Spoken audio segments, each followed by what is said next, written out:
Blessed are the poor in spirit, for theirs is the kingdom of heaven. In first-century Judea, society operated out in the open.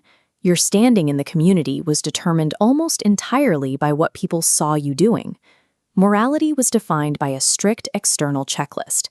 Do not kill, do not commit adultery.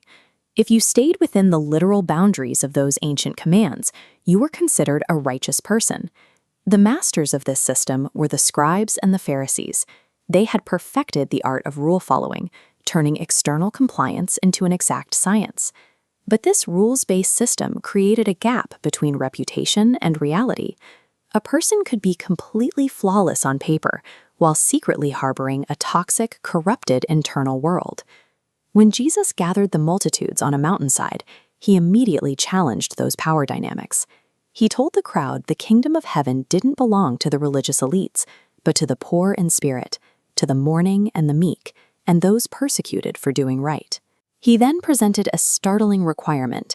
He warned the crowd that unless their personal righteousness exceeds the level of the scribes and Pharisees, they couldn't enter the kingdom at all. This left the audience with a mystery. If meticulous rule following wasn't enough to make a person good, what standard was he actually looking for? Jesus fulfilled the old law by moving the boundary of morality from physical actions to the internal mind. He told the crowd, "You have heard it said," referencing the physical boundary, followed by, "But I say unto you," revealing the new internal requirement. He started with murder. The old law punished the physical act of killing, but Jesus equated that crime with the internal act of harboring baseless anger or verbally degrading a brother with insults.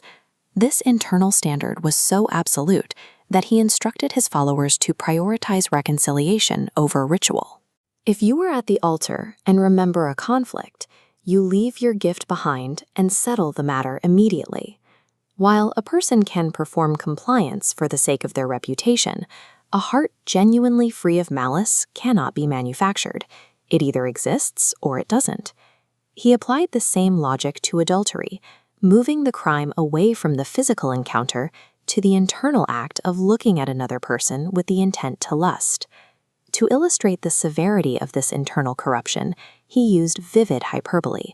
He said it was better to aggressively tear out an offending eye or hand than let that rot consume the whole person. Then he moved beyond individual behavior to the concept of justice, replacing the old eye for an eye system with a demand for radical vulnerability. If someone strikes your right cheek, you turn the other. If a man sues you for your coat, you give him your cloak as well. If you are legally compelled to walk 1 mile, you go 2. By the time he finishes this sequence, he has built a standard of moral perfection that seems impossible for any human to achieve through willpower alone.